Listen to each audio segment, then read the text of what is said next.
knowledge, and God was still not known to men. Many have lived worshipping trees, rocks, sun, and other things which they considered divine. They praised these things as if these were their creators, and worshipped them to the end of their lives. In the year 1245, God, as merciful as ever, saw the danger of this problem and guided the birth of Nicholas Berardi in Italy, who was destined by God himself to be one of the keys to spread his love and grace to the people that are lost and in need of his help. The boy grew with God's love, being blessed by loving parents, studious and gentle. With his will to serve God, he was sent to a monastery and became an Augustinian priest at the age of 25, and soon became famous for his preaching and teaching. He was a kind-hearted man who loved the poor and gave them food when they were hungry. There was a time when he was weak, that the Blessed Virgin Mary and Saint Augustine gave him a vision to eat some bread that was marked with cross and dipped in water. After eating the bread, he immediately became stronger, as if he didn't know what being weak means. The bread gave way to a one-of-a-kind way of healing, which is presently popularized by the bread pan de San Nicolas. Nicholas continued to serve God by helping the poor from many places.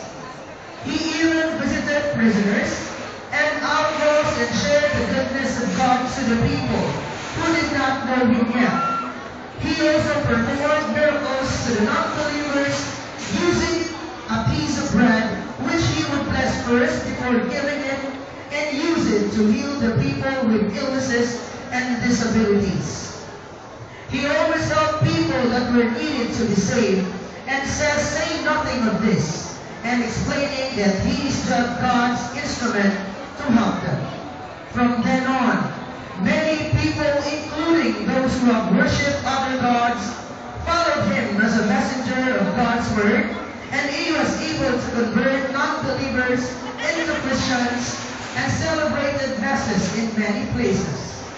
As preacher and a priest, he conducted holy masses using wheat and grapes that served as God's body and blood to be given to the baptized people as a form of accepting God's love and grace to their lives.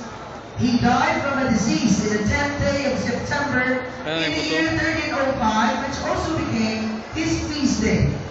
In 1446, he became a saint and was named Saint Nicholas de Tolentino for his endless charity and humility towards living a life with God by helping unfortunate people who needed his help and living with a whole life with God as its center.